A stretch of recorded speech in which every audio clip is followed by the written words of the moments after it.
Wel, croeso cynnas a diolch yn fawr i chi am ymuno ar gyfer y sgwrs arbennig yma.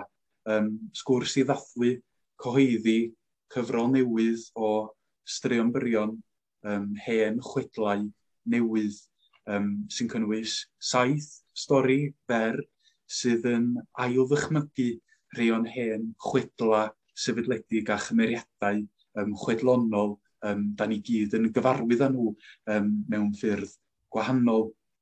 Fel ydych chi'n gweld, mae gen i gwmni arbennig yma heno yma, tair o awduresau, o tair awduron y gyfrol Hen Chwedlau Newydd.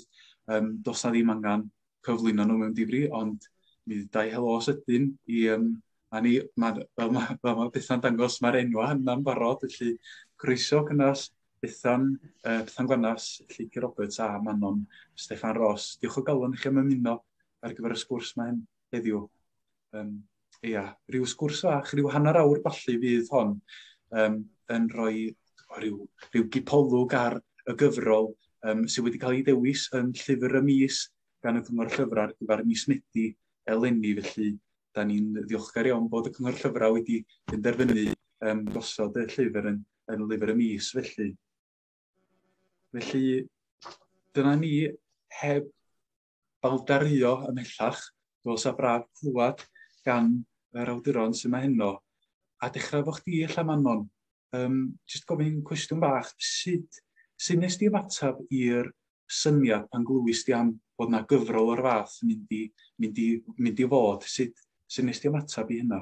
Wel, mae'n gyfle mor dda, ond wedi meddwl amdano fo, a meddwl ar ba drywydd o'n i'n mynd i fynd. I fod yn holl onest, oedd ddipyn yn fwrn, achos o'n i'n meddwl mae yna gymaint o ddewis o bethau, gymaint o wahanol straeon, ond hefyd i bob stori, mae yna sawl stori o fewn bob stori, a sa rhywun yn gallu mynd ar ôl hynny. Ond oedd o'n eitha naturiol i fi, dwi'n meddwl, achos nes i sgwennu am hanes Dwynwen, a dwi wedi bod yn teimlo ys rai blynyddoedd bod ni bach yn odd yn rhoi cardiau i'n gilydd o ystyried hanes Dwynwen. Felly, mae'n gyffroes, ond mae hefyd, mae'n gyfrifoldeb, dydy, yr hen straeon, mae gyd, a bo' chdi'n rhyw fath o roed newydd wedd yn nhw, mae'n teimlo chydig bach fatha, bo' chdi'n amharchu nhw rhyw chydig bach, ond mae hynny'n braf, achos mae stori, mae chwedl i fod i fyw a newid a datblygu ni. Gwych. O'n i'n licio'r gair yna sydd wedi cyfrifoldeb hefyd. Bron, oeddech chi'n teimlo rhyw gyfrifoldeb i gyflwyno Dwynwen yn fwy reolaidd ella, neu dod a Dwynwen yn gymeriad amlycach ella? Wel, dwi'n meddwl, mae'r hanes o beth sy'n digwydd iddi hi yn y stori mor ofnadwy, ond da ni'n, achos mae hi ydi Santes Cariadon Cymru, da ni'n gorfod creu fersiwn, da ni'n gallu deud wrth yn plant, achos mae'r plant yn mynd i'r ysgol a maen nhw'n creu cardiau Santes Dwynwen. Mae yna rhyw fersiwn glân, taclus, eitha neis. Ond mewn ffordd o'n i'n meddwl, wel, dydy hynna ddim yn be dwi'n deimlo am be ddigwyddodd iddi hi. A dwi'n meddwl mae yna rhywbeth yna sy'n ei fi'n anghyffyrddus bod ni yn glanhau ac yn bod mor barchus efo hanesion fel yna. A mae hyn yn gyffredin am lot am y chwedlau ni, dwi'n meddwl, yn bob iaith, dwi'n siŵr. Just yn tueddiad ni wneud nhw'n kid-friendly.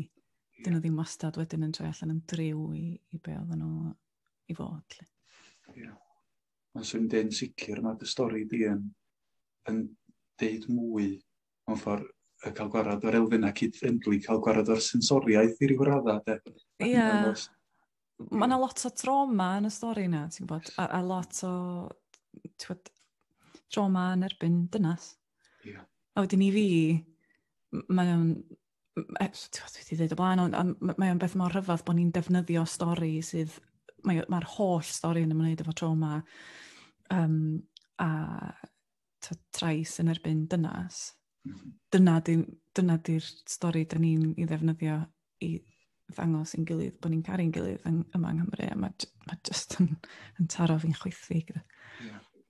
Dwi'n meddwl mae hynna'n ddifyr o ran y stori a'r cymeriad bron, achos bron ma'n wedi cael ei datgysylltu i ryw radda, lle. A mae hynny'n, dwi'n ni'n yn allan arwydd o hyn sy'n digwydd i'r chwedla wrth gael cymeriad mor iconig a Dwynwen.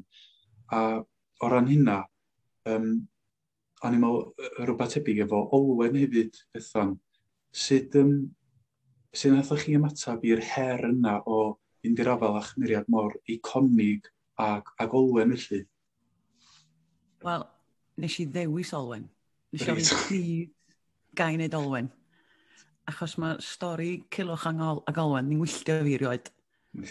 Rhyw fath o stori Dwynwen, mae'n neud ni gyd deimlo'n Ac o hon di'n wylltio fi, achos sut ydych chi'n gallu galw'r stori Culhwch ag Olwen pan di Olwen pryn ynni, ddim yn gwneud i byd. Mae jyst yn rhech o hogan. Ac o'n i eisiau dadrecheiddio hi.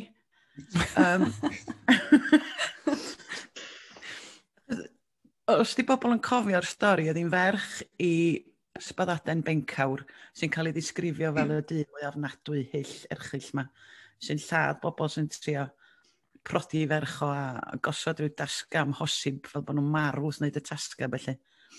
A wedyn pan mae yna rhywun yn llwyddo, sef Culhwch a'i fets, wel ia, i fets o sy'n llwyddo i wneud y tasga di Culhwch yn wneud affliw am byd. Mae'n jyst yn ystod yn sbio yna nhw. Mae'r peth yn joc. A wedyn, mae jyst yn sefyll ar tra maen nhw'n lladd i thad i ac yn rhoi i ben o'r ben polyn. Wel, pa ferch fysa'n gadael i rywun wneud hynna i'w thad i? A wedyn, mae yna fylchan y stori i ddechrau. Does am digon... O, come on. Pam bod Ysbaddaden yn edrych ar ôl i ferch mor ofnadwy? Does am sôn am y fam. Dwi wedi penderfynu bod y fam wedi marw ar enedigaeth Olwen. A dyna pam bod Ysbaddaden misio neb i'ch chyffwrdd i efo'i dwylo bitron. Dych chi'n dechrau weld o wedyn? Felly, o'n i'n trio rhoi cefndir iddo fo, a mae'r lleill gyd i gwneud y straeon yn yr oes fodern, do. Fi di'r unig un sydd ddim. Dwi wedi gosod stori Olwen nôl yn yr oes honno, jyst bod fi wedi newid pethau. A wedi gwneud i'n math o stori sy'n ni wedi licio gwrando ni, stalw. Gyna i ryw deimlad na'r adeg pan oedden nhw'n newid bob dim yn Arthuraidd. Siw bod y stori di newid rwla dros y canrifoedd, do. Mae siwr bod Olwen di gwneud mwy na hyn. Just bod rhywun wedi newid pethau, a bod Olwen jyst yn sefyll am fath o'r hech. Ie, bron i ryw gydymffurfio hefo, oedd chi dweud, y elweddau Arthuraidd, yr arwrol yma, y dynion, yr elfen a patriarchaidd, lle o jyst ryw damad o gig ydi Olwen bron, lle de. Ond difri, ond dyna ydych chi'n llwyddo'n arbennig ydi dangos bod na fwy iddi.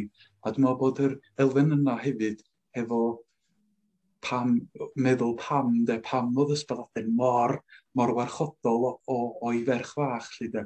Dwi'n meddwl hynna'n arbennig bod chi wedi tyrchu i'r cymhelliant. Mae'n ddifyr, dwi'n siŵr bod y ddwy arall yn fath o'ch ddi'tha, Gareth. Dyn ni gyd i sgwennu'r straeon yn y gyfrol yma, ond drwy sgwennu'r cymeriad ti'n darganfod beth sy'n ei cymell nhw, de. Ac yn diwedd, o'n i'n ofnadwy a ffond ar hyn Ysbaddaden. O'n eisiau chydig gam o. Ac o'n i'n licio Culhwch llai a llai. Reit, ie. Felly, ys di bobl eisiau gwybod beth sy'n digwydd yn fo'n diwedd, fe rech chi ddarllen y stori beth. Wel, ie. Ni 8.95, a mae werth bob ceiniog. Bron yn ddolig. Ie. Ond mae hynna'n ddifyr bod chi bethau wedi dewis Olwen yn benodol, a mi wnaethoch chi hefyd lleicu dewis Nyfaen yn arbennig, a dwi'n gwybod, da chi'n yn y pwt cyn y stori hun, da chi'n deud gair bod Nyfaen yn arbennig i chi fel teulu oherwydd enw'r wires ag ati. Pam wnaethoch chi benderfynu fynd ar ôl Nyfaen yn benodol? Wel, amseru'r peth oedd y peth o fwy na dim, a gweud y gwir, oedd o fewn rhyw wythnos i Nyfaen yn cael ei geni. Ac o'n i wedi bod yn edrych ar yr enw, edrych ar gefndir yr enw ac yn y blaen, ac wedi meddwl reis, ac o'n i wedi darganfod rhywfaint a mynydfaen yma oedd yn ferch i Brychan-Brycheiniog. A gofyn os gysyn ni defnyddio hi, a bod yn onest ar ôl darllen y gyfrol, fi sy'n torri'r rheolau ar un ystyr, achos mae yna stori yn perthyn i'r lleill yn does. Mae'r straeon yna, mae'r chwedlau yna, ffeithiau sy'n yna, ach pyr ychydig o'r rheini hefyd, am Nyfaen.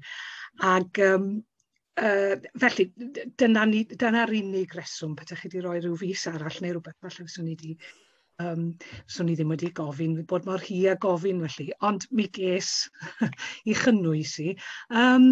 Mae yr ychydig ffeithiau sy'n amdani yw, wrth gwrs, mae'n lled chwedlonol ac yn lled hanesyddol. Fatha mae Dwynwen a gweud y gwir, mae'r Santesau ma'n dydyn nhw, mae yna ffeithiau go iawn amdani nhw. Ac eto, be di go iawn hefyd pan ydych chi'n mynd ôl i'r oesoedd tywyll. Oedd hi'n ferch, oedd hi'n un o 70 o blant Brycheiniog, mae'n debyg. A chybod, neu yn ôl y sôn, ac oedd Dwynwen yn un arall, ac felly oedd rhyw chydig bach o hynna. Oedd hi'n fam i Urien Rheged, wrth gwrs, ac ni wedi clywed amdano fe, ond pyr ychydig o'r gweddill, a'r chydig arall oedd yn wybyddus amdani oedd bod hi'n briod, bod hi wedi priodi cynfarch oer a Pmerchion Gul. Nawr efo fe enw fel yna, ac o'n i wedi darganfod hyn pan ges i'r gwahoddiad, felly, mae yna stori yn fanna. Ond wrth gwrs oedd e'n mynd yn groes i'r briff, achos fi oedd yn creu'r stori bob pwrpas. Oedd hynny yn ffaith amdani, oedd a ffaith arall oedd wedi cael ei gwneud yn Santes, felly a jyst wedi gweithio hynny mewn gwirionedd. Cyn lleied a hynny, fel dwi'n gweud, yn jamu braidd, nes i. Ond mae hynna wych i fi gwir, a mewn ffordd da chi wedi creu chwedl newydd o'i chwmpas i ddod mewn difri, felly swn i dweud bod chi yn atab y briff yn bendant yn yma, yn sicr. Be amdano chdi, Gareth? Orgo, ia. Eto, rhywbeth debyg i Bethan nes i ofyn, dwi wedi teimlo mor gry am arianrhod ers blynyddoedd, a rhyw feddwl, mae'n cael ei ffortredu fel rhyw hen wrach, hen ddynas anifyr, ac o'n i'n meddwl, ia, dyna dwi wedi teimlo ers blynyddoedd o ran, tydi ddim wedi cael o chwarae teg, tydi llaisi ddim wedi cael ei leisio o gwbl, lle. A rhyw feddwl pam mae'n cael ei darlunio felly, ac wrth gwrs mae'r stori'n llawn symboliaeth o ran bod y ffaith hyn sy'n dalun wedi'n hyfryddo i chdi bach, bod hi'n gorfod profi i gwryfdod o flaen neuadd o ddynion. A jyst yn meddwl bod hynna'n ofnadwy bod hi'n gorfod camu dros ffôn Gwydion, wrth gwrs mae yna symboliaeth ffalig ac ati yn hynny. Ond eto, y ffaith bod hi'n gorfod profi bod hi'n wyryf o flaen bob arall, o'n i'n gweld hynna'n rhyw anghyfiawnder enfawr mewn difri. Ac ia, wedyn, jyst eisiau chwilio fwy, a o'n i'n dychmygu, o'n eisiau dangos un dipyn o gymeriad bod yna fwy o fywyd iddi, bod hi'n gymeriad bod hi'n ddynas sydd yn mwynhau bywyd, ond yn ffeindio bod hi'n ddichog ac wedyn yn ymatab i hynny mewn ffordd. Ond ia, jyst eisiau rhoi llais i'r ffigwr yma sydd ar un olwg yn gysgodol i ryw raddau oherwydd mae'r balu dynion, y dynion di'r traffath o hyd, de. Mae'r merchad, mae'n iawn, ond jyst y dynion yma sy'n sarnu bob dim o hyd, lle wedyn rhywbeth hwnna oedd o. Ia, ond mae'ch atebion chi llawer iawn difyrach na fi ni, lle. Dwi'n gwybod. Gai ofyn cwestiwn, Nothoch chi fwynhau sgwennu'r straeon yma, achos mi nes i yn ofnadwy. Nes i hwyl garw, a'n ychymig yn dren ag yr hemp. Lleucu, mae gen i ryw deimlad bod ti wir di fwynhau creu y cymeriad. Do, o'n i'n teimlo bod e'n gyfle, i fynd nôl at be wedi Gareth yma na o bosib. Ie, dwi'n meddwl bod y gyfrol mae un o'i chryfderau hi o bosib yw bod hi'n rhoi grym, bod hi'n rhoi pwerau i'r merched ma sy'n y chwedle yn rhoi di-rym, yn rhoi di-bwer ac yn y blaen.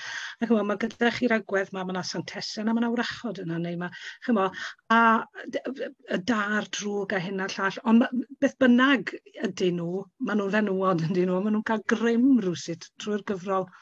Dwi'n gwybod, ond a hynny falle sy'n ar ôl i ateb y gwestiwn di mewn ffordd. Roi'r elfen, roi'r pŵer yn ei dwylo hi. Ie, o'n i'n cael profiad reit debyg, ond oedd o'n rhywbeth, nes i feddwl amdano fo lot, y busnes pŵer ma fel o'ch di'n sôn Lleucu, a sut mae gwneud yna, sut mae roed y pŵer yn ôl. A be ydi pŵer hefyd?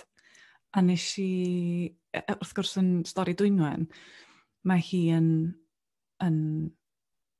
gofyn i ddiw i ddadrewi, i ddadmer i chariad. Felly mae'r trigaredd yma gen i hi.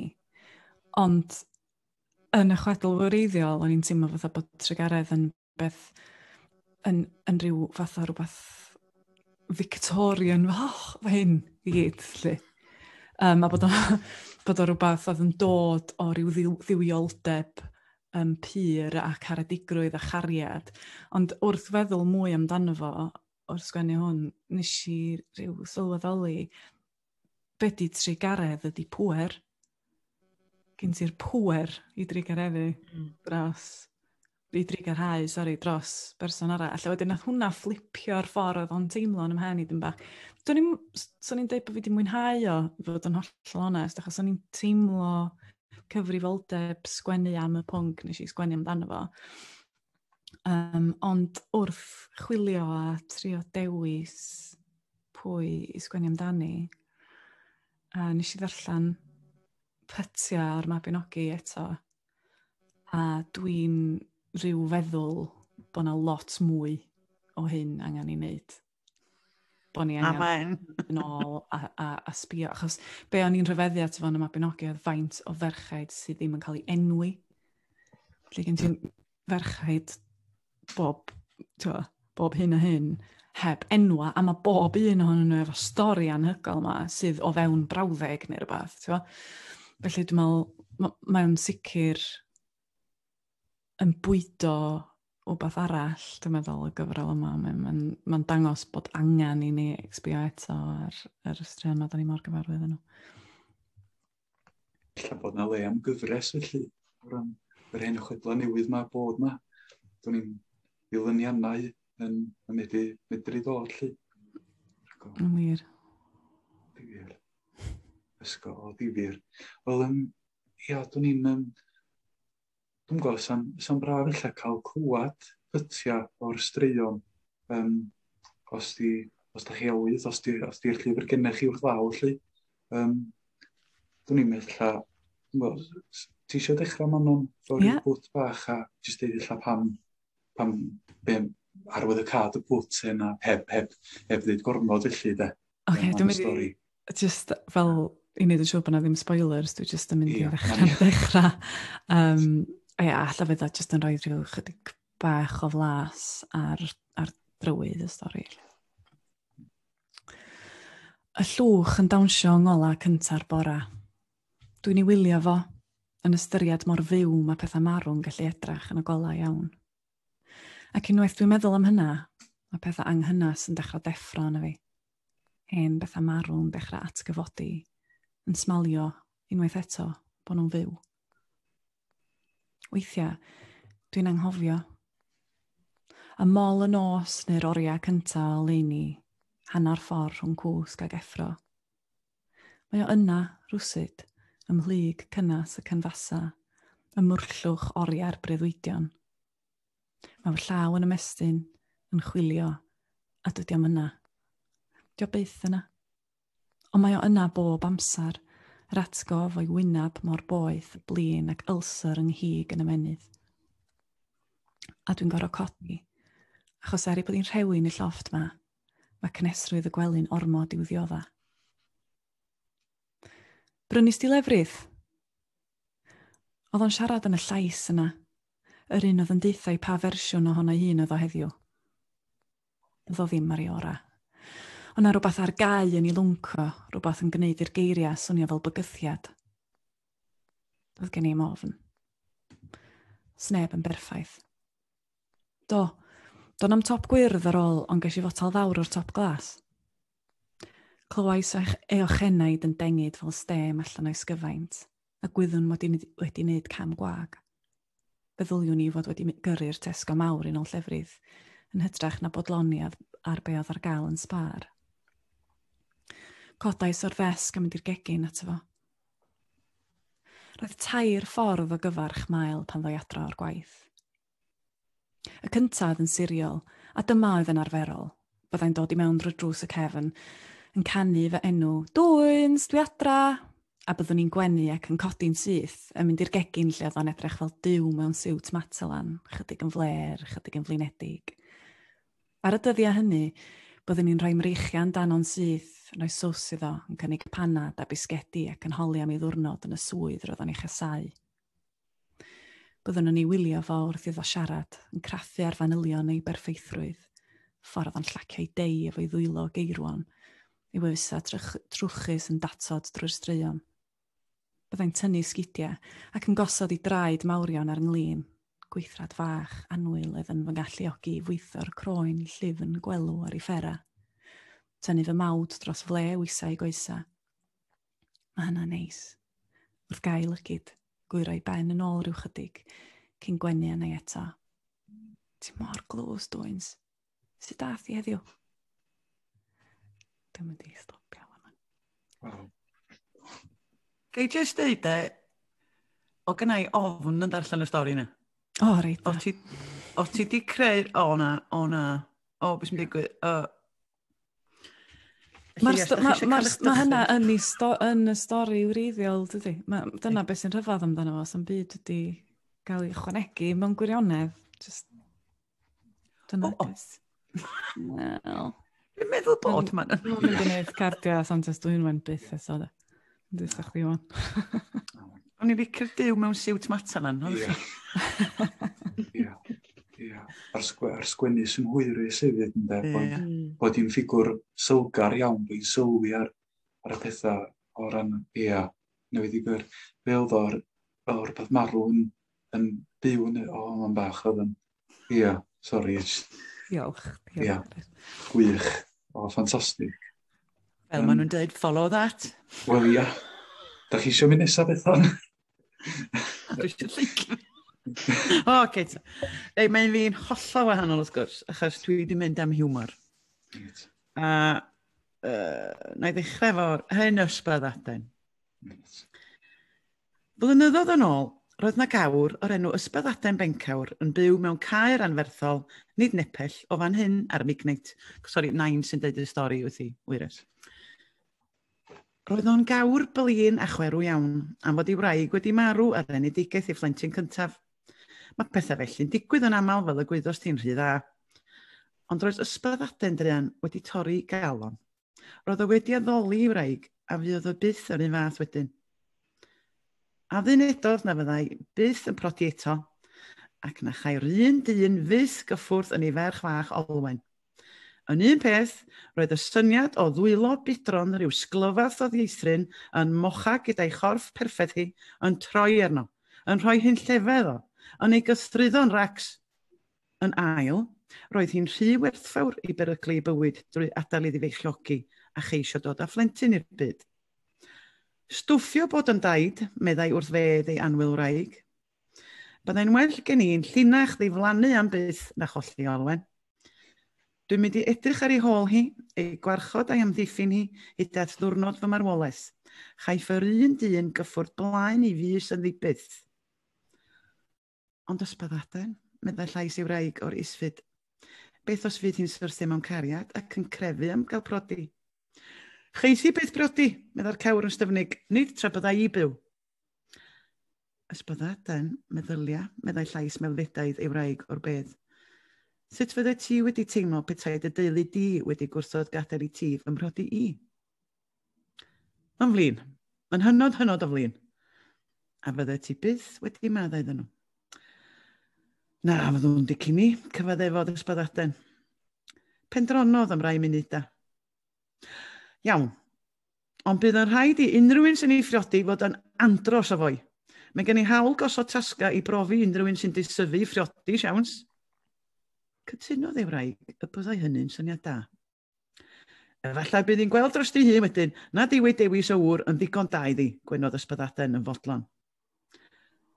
Ond beth os daw rhywun rhyw dro fydd yn hwylio drwy bob tasg, gofynodd y llais llesg o'r pridd.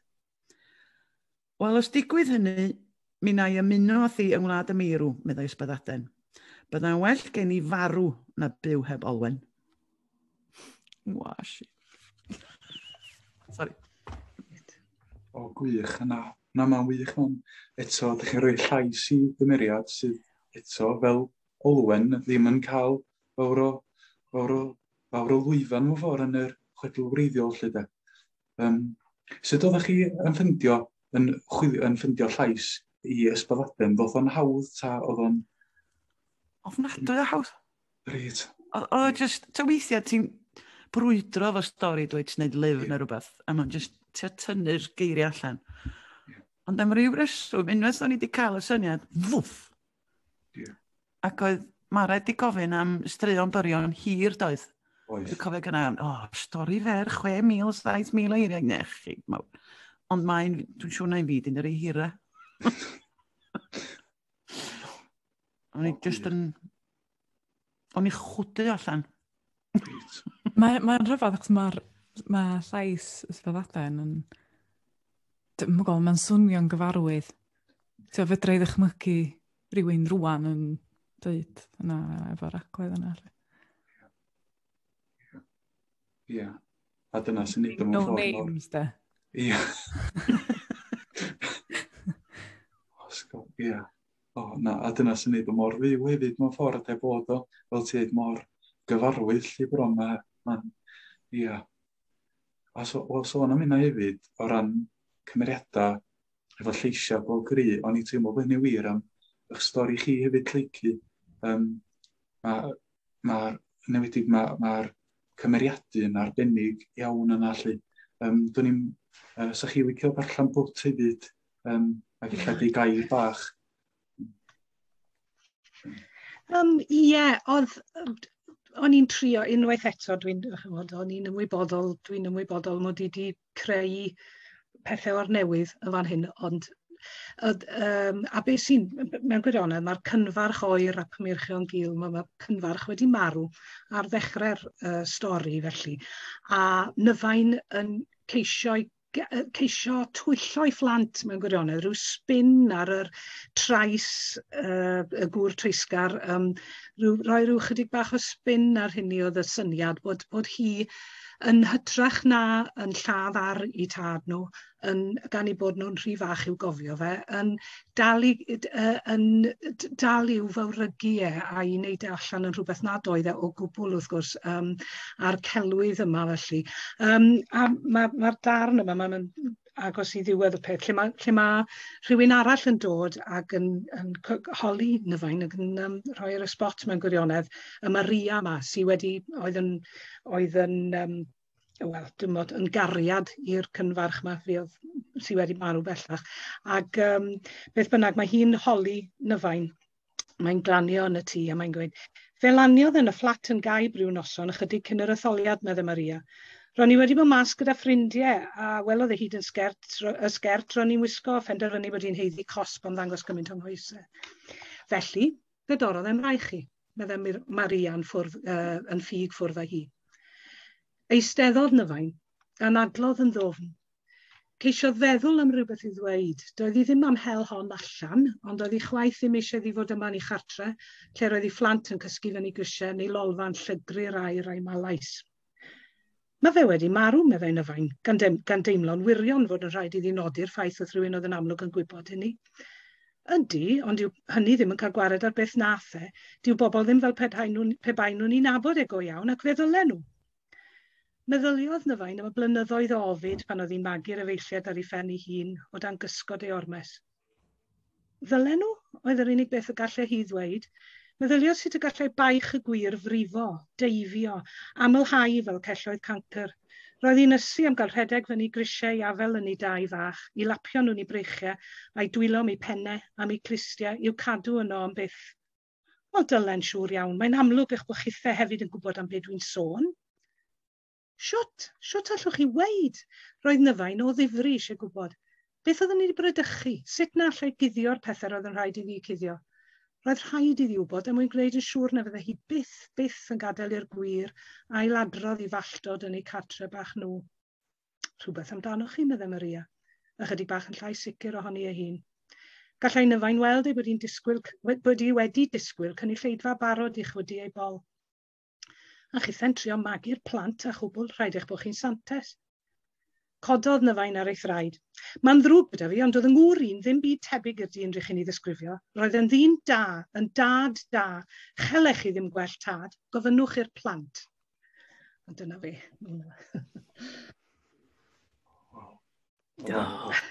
Gwych. Dorodd e'n rhaid. Poetic license i raddau rhy heleth o bosib. Sori Gwanas, sori at y draws di. Nw'n ganmol, di ni. Mae'n ôl i'r geiriau, does, dyna bydiad. Ti just, mae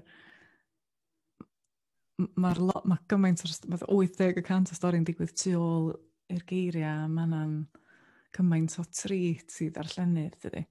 Da pan ti'n cael creu y stori, pan mae awdur yn trystio darllenydd i ddallt beth sy'n tu ôl i'r geiriau. Mae'n bwerus iawn, dyma. Mae rai fi gyfaddedd oedd yr hyn o ti'n dweud am gyfrifoldeb ar y cychwyn i'r straeon felly. Yn rhywbeth wrth gwrs oedd ar goll gyda i ryw raddau achos mod i wedi mynd ar ôl cymeriad heb stori i'r un graddau.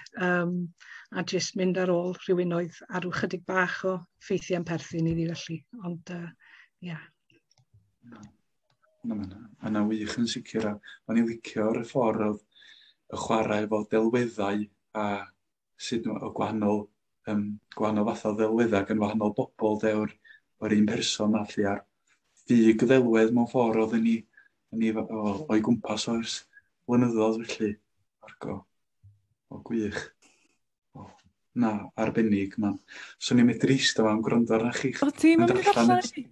O, dych chi'n mynd? Claen. O, diws. Ie. Talain, ia.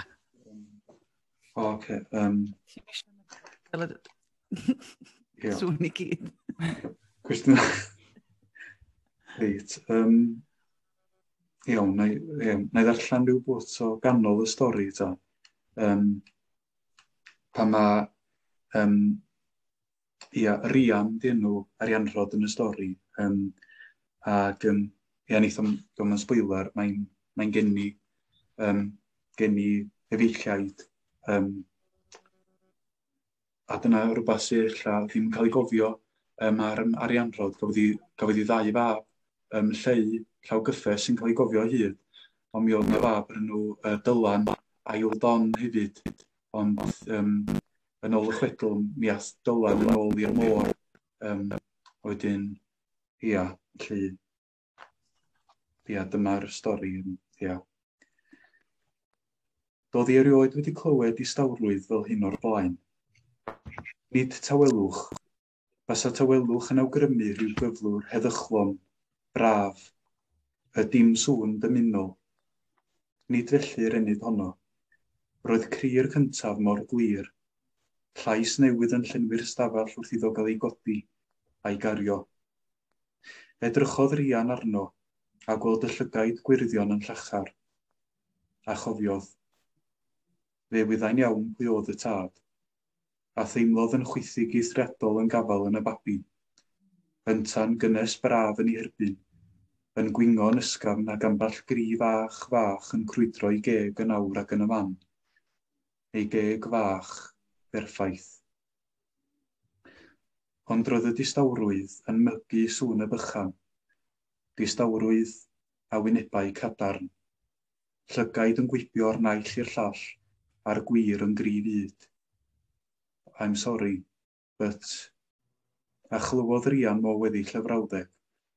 Fe welai geg y doctor yn symud, yn yr swrddiochr yn ei ategu, a rian ddim callach. Gwirodd ei ffen, ac edrych ar y babi yn ei chôl, a gorodd ynta i lygaid ar led, a sgleiniodd y gwyrddni'n gythreilig. Llygaid allan ser, llygaid i dad. Trodd yr rian ei ffen a chwydodd ar y llawr wrth y gwely. Brysiodd nyrs at ei ochr a esychu ei cheg. Edrychodd i fyw llygaid y fam newydd. Dechreuodd rian grynu ei bod yn chwys doman wrth edrych ar y gwely bach gyferbyn. Ia. Aio. Waw. Trawiadol. Na, diwcs. Wyt ti'n cyfleu dynoldeb cymeriadau, hynny yw, mae'r dynoldeb wyt ti'n rhoi i arianrod a yn drawiadol iawn. Diwcs. Ia,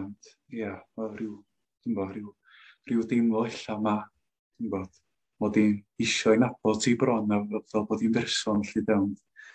Na, diwcs, ond... Ti'n sgwennu efo tynerwch ac anwyldeb mawr, mae hynny'n...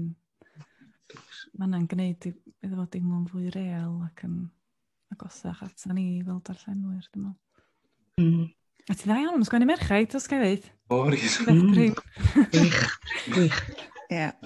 Oedd Gareth a F yn feistr, a dwi'n meddwl bod ti'n dechrau neidio mewn i'r sgidiau fo. O, Gareth. Argo. Gari, yr un enw. O, fi. Argo. Ne fi wan, ia. Ond da'i dy syniad i oedd y gyfrol, Gareth? Ia, ddi gwir. Ia.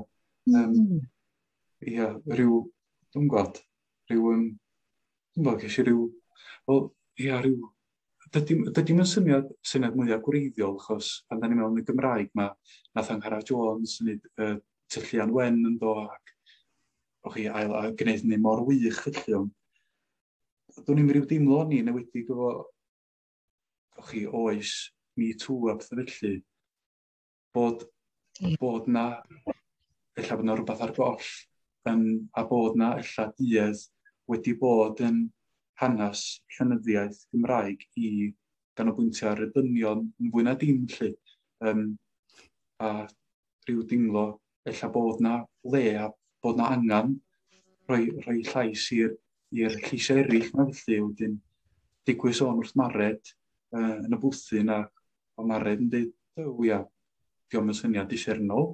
Felly gan i weld os feren ni'n neud rhywbeth efo fo. Wedyn oedd o'n wych. Oedd o'n wych hefyd cael bod ar ôl i Mared feddwl mwy a dweud, ia, mi ani amdani. Oedd o'n wych cael eistedd efo hi a meddwl am awduron posib. Ac oedd o fatha, rhyw fantasy football. Oedd yr union fel hynna, oedd ni yna yn dweud, dwi eisiau Bethan Gwanas, dwi eisiau Manon, dwi eisiau Lleucu, dwi eisiau Heiddwen Tomos a Angharad Tomos ac ati. Oedd o'n, ia, wedyn oedd o'n just yn wych bod chi gyd wedi cytuno, felly, ia, wedyn di caniatau i mi fod rhyw lembon eich canol chi, lle. Wedyn, ia.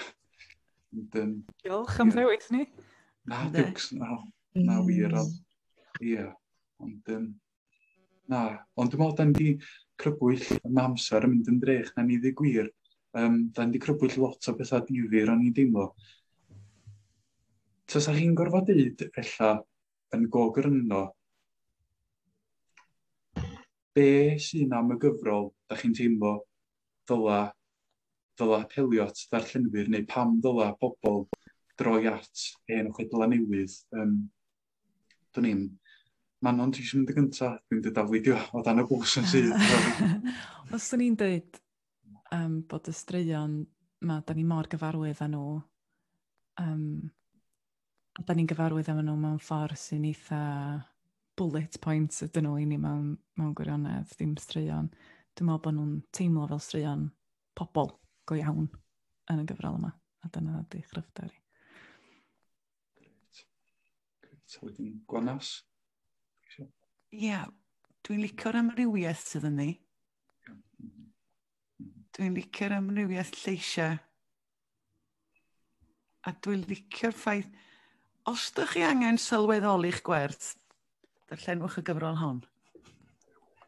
Sgol na chi ddeud. Fantastic. Fantastic. Lleucu. Wel, ie, ategu'r ddwy y ffordd mae'n rhoi grym i ferched nad oedd grym ganddyn nhw i'r fath raddau yn y straeon gwreiddiol, mae nhw o bosib. Oedd y cymeriadau mwy o diddorol yn rhai o'r chwedlau yna. Ond mae'r grym yn cael ei roi nôl iddyn nhw yn hon.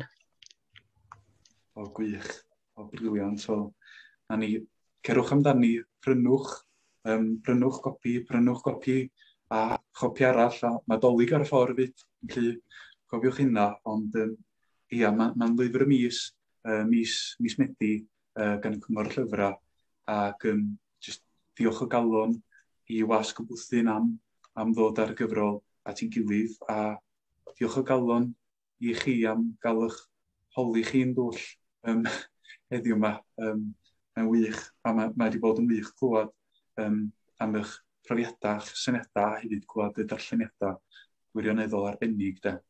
Felly, diolch o galon a diolch i bob adra am wylio hefyd a mwynhewch y darllen. Ac rhowch wybod i ni hefyd beth i'ch barn ynglyn â'r gyfrol. Na ni, diolch o fawr iawn. Diolch.